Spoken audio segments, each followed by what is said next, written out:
नमस्कार दोस्तों, स्वागत है आपका स्टेनो गुरुजी यूट्यूब चैनल में। दोस्तों आज की वीडियो में हम लोग अभ्यास करेंगे 80 शब्द प्रति मिनट की स्पीड से डिक्टेशन का, जो कि आपके आने वाले सभी स्किल टेस्ट के लिए बेहद लाभकारी होगा। पीडीएफ इसका दोस्तों आपको हमारे टेलीग्राम पर मिल जाएगा, लिंक वीडियो के डिस्क्रिप्शन में दिया गया है।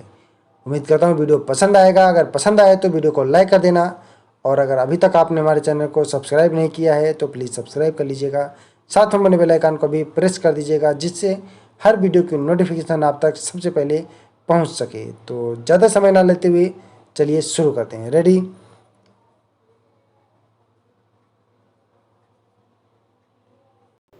उपाध्यक्ष जी, फारस की खाड़ी क्षेत्र के दो देशों इराक और ईरान के युद्ध को 6 वर्ष से भी ज़्यादा हो गए हैं। दोनों देशों में जो सामंतवादी युग से मुश्किल से निकले ही थे, भारी बर्बादी हो चुकी है।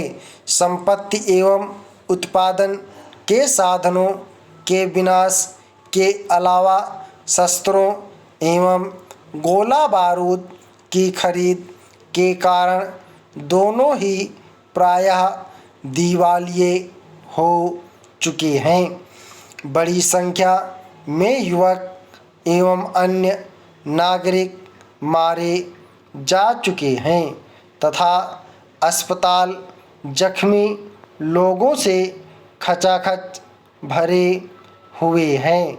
फिर भी दोनों देश सीमा संबंधी अपने विवाद को शांति से समझौता वार्ता द्वारा निपटाने को तैयार नहीं हैं।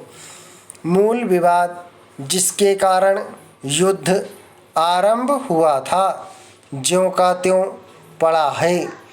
इस जमाने में जबकि सारे संसार में शांतिवादी आंदोलन चल रहा है और सब देशों के लोग परमाणु युद्ध ही नहीं, परंपरागत युद्ध से भी हर कीमत पर बचना चाहते हैं। ईरान और इराक के नेता इस युद्ध की व्यर्थता को नहीं समझ रहे हैं। दोनों देश जानते हैं कि उनमें से कोई भी इस युद्ध में जीत नहीं सकता और न दूसरे को समर्पण के लिए बाध्य करने लायक सैन्य शक्ति रखता है। तो भी वे सीमा विवाद तथा अन्य प्रश्नों का निपटारा शक्ति से करने पर दृढ़ संकल्प हैं।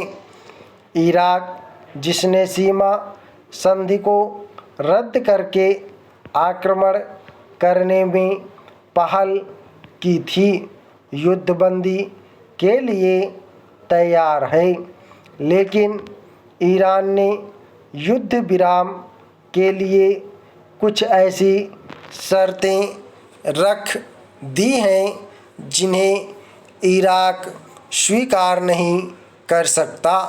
उनमें से प्रमुख हैं, इराक की जनता अपने राष्ट्रपति को हटा दे और युद्ध से ईरान में हुए विनाश की क्षतिपूर्ति करे। ऐसी शर्तें तो समर्पण करने वाले राष्ट्रों पर भी नहीं थोपी जाती। ईरान इराक युद्ध के संबंध में तनिक संतोष की बात यही है कि वह दोनों देशों तक ही सीमित है, उसमें कोई तीसरा देश नहीं कूदा है और विश्व शक्तियाँ भी दूरी बनाए हुए हैं। यही स्थिति बनी रहेगी, यह विश्वास करना कठिन है। पिछले दिनों इराक के मिराज विमानों ने जब ईरान में काफ़ी भीतर घुसकर हमला किए तो उसके लिए सऊदी अरब के हवाई अड्डों का इस्तेमाल किया गया। ईरान यह जानते हुए भी कि अरब देश इराक की मदद कर रहे हैं, फारस की खाड़ी अन्य अरब देशों के हितों के खिलाफ कार्रवाई करने से बच रहा है। लेकिन वह स्थिति आ सकती है जबकि अन्य देश भी युद्ध में कूद पड़े और संघर्ष ज़्यादा बड़े क्षेत्र में फैल जाए। सब विश्व ताकतों के हस्तक्षेप की संभावना भी बढ़ जाएगी। गत दिन ही ईरान ने इराकी ठिकानों पर एक बड़ा आक्रमण किया है। बड़ी सेना के कारण ईरान अपने कच्चे पक्के सैनिकों तथा युवा इस्लामी स्वयंसेवकों को हमलों में झोंक देता है, जिससे उसके मृतकों की संख्या इराकी हताहतों से कई गुना ज़्यादा होती है। ईरान ने एक इराकी द्वीप पर कब्जा करने का दावा किया है, लेकिन उससे ईरानी नेताओं की मन की तसल्ली ही हो सकती है। युद्ध की स्थिति पर उसका कोई प्रभाव नहीं पड़ेगा। असल में दोनों के सामरिक लक्ष्य अव्यावहारिक हैं। दोनों ही एक दूसरे को क्षति पहुंचाने वाली लड़ाई लड़ रहे हैं।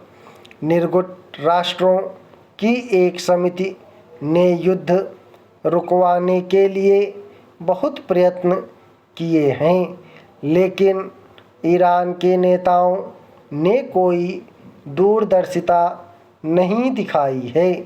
वे शायद यह नहीं समझते कि राष्ट्र का पुनर्निर्माण करना सीमांत युद्ध लड़ने की अपेक्षा कहीं दुष्कर कार्य होता है। स्टॉप। ओके दोस्तों, आप लोग इसका प्रैक्टिस करिएगा। PDF इसका आपको हमारे टेलीग्राम पर मिल जाएगा। लिंक वीडियो के डिस्क्रिप्शन में दिया गया है। वीडियो पसंद आए तो वीडियो को लाइक कर देना, और अगर अभी तक आप मेरे चैनल को सब्सक्राइब नहीं किए तो प्लीज़ सब्सक्राइब कर लेना। साथ में मेरे बेल आइकन को भी प्रेस कर दीजिएगा। 80 शब्द प्रति मिनट की स्पीड से डिक्टेशन था। तो आज के लिए बस इतना ही। मिलते हैं अगले वीडियो में नए डिक्टेशन के साथ। तब तक के लिए बाय। Thanks for watching. जय हिंद, जय भारत।